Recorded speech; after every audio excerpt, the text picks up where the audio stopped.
इटावा सपा के गढ़ में गरजे योगी आदित्यनाथ, आपके मकान हड़प लेगी कांग्रेस सपा। अब सीएम योगी ने संपत्ति सर्वे पर खोल दिया मोर्चा। आइए आपको सीधा ले चलते हैं यूपी के इटावा, जहां मुख्यमंत्री योगी आदित्यनाथ ने बीजेपी प्रत्याशी ठाकुर जयवीर सिंह के समर्थन में एक विशाल जनसभा को संबोधित किया। लोकसभा चुनाव प्रचार में आरोपों प्रत्यारोपों का दौर जारी है। कांग्रेस की तरफ से संपत्ति सर्वे पर आए बयान के बाद बीजेपी हमलावर है। इसी कड़ी में अब यूपी सीएम योगी ने भी इसको लेकर कांग्रेस पर हमला बोला है। इटावा की एक जनसभा में योगी आदित्यनाथ ने कहा कि जब कांग्रेस की सत्ता थी तो गरीब भूखा मरता था, किसान आत्महत्या करता था, बेटी और व्यापारी असुरक्षित थे। आज वे कह रहे हैं कि गरीबी हटाने के लिए कह रहे हैं कि हम आपकी संपत्ति का सर्वे करवाएंगे। क्या कुछ बोले मुख्यमंत्री योगी आदित्यनाथ, आप भी सुनिए। कल मैं समाजवादी पार्टी की इस क्षेत्र के एक नेत्री के बयान को पढ़ रहा था और बहनों और भाइयों, इसके द्वारा कहा जा रहा था कि मोदी जी ने जो बात कह दी है कि कांग्रेस का घोषणा पत्र कहता है कि हम गरीबी हटाएंगे। अरे गरीबी हटाओ का नारा कांग्रेस का आज से है क्या? आज से 54 साल पहले श्रीमती इंदिरा गांधी जी ने 1970 में नारा दिया था गरीबी हटाओ का, और 54 वर्ष के बाद उनका पोता भी वही रूप टोता रटंत कर रहा है कि हम गरीबी हटाएंगे। अरे 62 वर्षों तक शासन किए थे, तब तो कुछ कर नहीं पाए थे, और आज गरीबी हटाओ की बात याद आ रही है। जब कांग्रेस की सत्ता थी तो गरीब भूखों मरता था, किसान आत्महत्या करता था, बेटी और व्यापारी सुरक्षित थी और नौजवान पलायन करता था। आज कहते हैं गरीबी हटाएंगे, और गरीबी कैसे हटाएंगे? गरीबी हटाने के लिए कह रहे हैं कि हम आपकी प्रॉपर्टी का सर्वे करवाएंगे। यानी आपके बाप दादों ने, आपके मां बाप ने अगर कोई मकान एक शहर में बना दिया, एक गांव में बना दिया, आपके परिवार में 5 लोग हैं और 2 कमरों में रह सकते हैं, 4 कमरे हैं, तो 2 कमरे को ये लोग कांग्रेस और सपा के लोग हड़पने का कार्य करेंगे, हम सर्वे करा देंगे।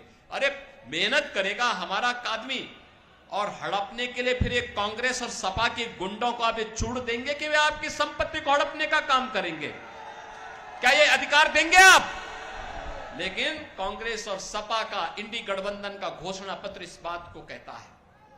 और बहनों और भाइयों, मैं उनका बयान पढ़ रहा था, कह रहे थे कि मोदी जी ने कहा है कि माता बहनों के मंगलसूत्र पर भी संकट आने वाला है।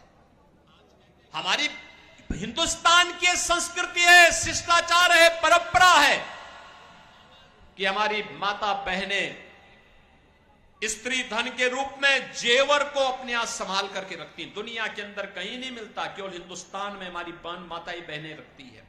जेवर, मंगलसूत्र भी होता है, गले का हार भी होता है, लॉकेट भी होता है, और भी उनके पास अपने जेवर होते हैं।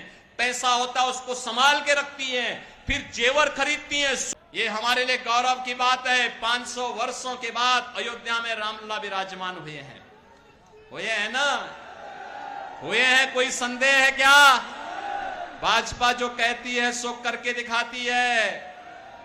और आप देखना, काशी और अयोध्या तो हमारा संकल्प पूरा हुआ। अब हम लोग मथुरा की तरफ प्रस्थान कर रहे हैं। ब्रजभूमि के विकास के लिए हम आगे बढ़ चुके हैं, और ब्रजभूमि के विकास के साथ जसवंत नगर करहल को जुड़ना होगा। सहमत हैं? मैनपुरी जुड़ेगी, घर घर जाएंगे, मोदी जी का संदेशा लेकर के जाएंगे। देश को आतंकवाद और नक्सलवाद से मुक्त करने के लिए जो कार्य मोदी जी ने किया है इसके प्रति, और अयोध्या में रामलला को विराजमान करने के लिए जो कार्य किया है इसके प्रति कृतज्ञता ज्ञापित करते हुए मोदी जी को पत्र लिख करके समर्थन की घोषणा। इन लोगों ने प्रदेश को तबाह किया था माफियाओं के हाथों, और मुझे तरस तो इस बेचारे शिवपाल पे आती है। वो तो केवल जैसे सत्यनारायण की कथा में जजमान एक होता है, वो कथा सुनता है और बाद में अन्य लोगों को चूर्ण वितरित कर दिया जाता है। तो ये केवल चूर्ण खाने वाले व्यक्ति रह गए हैं। कभी नेताजी मुलायम सिंह जी के मुख्य सिपह सालार हुआ करते थे, पूरे प्रदेश में तूती बोलती थी, और आज क्या हालत है, यानी कहीं कोई कार्यक्रम हो रहा है तो उनको बैठने के लिए सोफा नहीं मिलता, हत्ता मिलता है बैठने के लिए, हत्ता। और चूरण खाने के आदी हो गए हैं। और इसीलिए मैं आप सबसे कहना चाहता हूं, अरे वीर भूमि है, चूरण मत खाइए। भारतीय जनता पार्टी के द्वारा सत्ता में सहभागी बनकर के विकसित भारत और आत्मनिर्भर भारत की संकल्पना को साकार करने के लिए कार्य करिए। इसीलिए मैं आपसे कहने के लिए आया हूं, बहनों और भाइयों, ये जो माफिया और अपराधियों के लिए फातिया पढ़ने वाले लोग हैं, इनसे कहिए कि 5 साल और फातिया के लिए आपको हम दे रहे हैं, जाओ खूब पढ़ो, देश को आगे बढ़ने दो। सहमत है ना? और यही कहने के लिए आज मैं आया हूं। देख रहे हैं ना, ये माफिया अपराधी जब पहले चलते थे, इनके काफिले निकलते थे, बाकी अन्य लोगों का आना जाना बंद हो जाता था।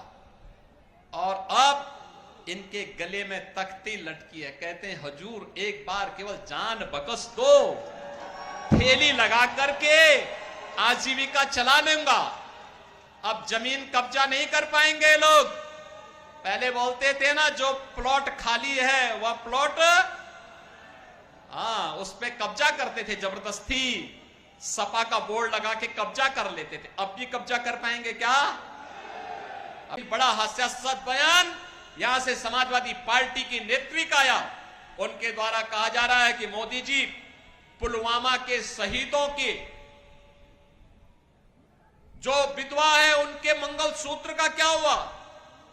बहनों और भाइयों, हम भी पूछना चाहते हैं समाजवादी पार्टी की नेत्री से, जिन राम भक्तों का लहू समाजवादी पार्टी की सरकार में अयोध्या में बहाने का कार्य समाजवादी पार्टी की सरकार ने किया था, और नौजवानों के परिवार की विधवाओं का क्या हुआ, उनके मंगलसूत्र का क्या हुआ?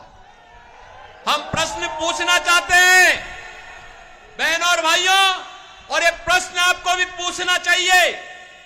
स्वर्गीय कल्याण सिंह जी ने अपना पूरा जीवन उत्तर प्रदेश के विकास के लिए और श्री राम जन्मभूमि के लिए समर्पित किया था।